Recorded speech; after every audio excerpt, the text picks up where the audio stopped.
आप चाहे कितने अच्छे टैलेंट अपने अंदर ले आओ, कितना अच्छा कर्म कर लो, लेकिन जब तक आपको वो प्लेटफॉर्म नहीं मिलेगा तब तक आप अपनी उस कला को कभी दिखा ही नहीं पाओगे।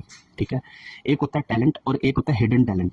ठीक है, हमारे लोगों के बीच में बहुत सारा हिडन टैलेंट है, लेकिन वो सामने नहीं आता क्योंकि उनके पास ऐसे सितारे नहीं है, उनका प्रारब्ध ऐसा नहीं है, जिसकी वजह से उनका जो ये टैलेंट है बाहर है। ठीक है, टैलेंट कमाना ही कुछ नहीं होता, टैलेंट को दिखाने के लिए एक स्टेज भी इंसान को चाहिए होती है। इसी तरीके से हम लोग कहते तो हैं कि कर्म करो, लेकिन कर्मों से प्रारब्ध बनता है, और अब जो प्रारब्ध हमारा चल रहा है वो पिछले जन्मों वाला चल रहा है। तो अब जो हम खा रहे हैं ना, ये पिछले जन्मों में हमने उगाया था, हम वो खा रहे हैं।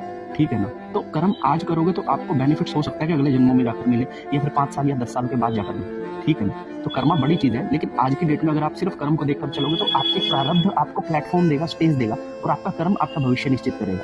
अब आप डिसाइड कर लीजिए आपको कर्मा पर भी जाना है या फिर प्रारब्धों को भी समझना है। दोनों ही चीजें पैरेलल है, दोनों को ही समझना समझदारी है। एक चीज पर अगर हम बैठे रहेंगे कि कर्मा कर्मा कर्मा, तो भैया आप एंड में लात ही खाओगे, लास्ट में यही बोलोगे कि भैया किस्मत थी, उसकी किस्मत थी तो हो गया, किस्मत नहीं। भैया ये किस्मत भी कहाँ से आई? प्रारब्धों से। समझ रहे हो मेरी बात?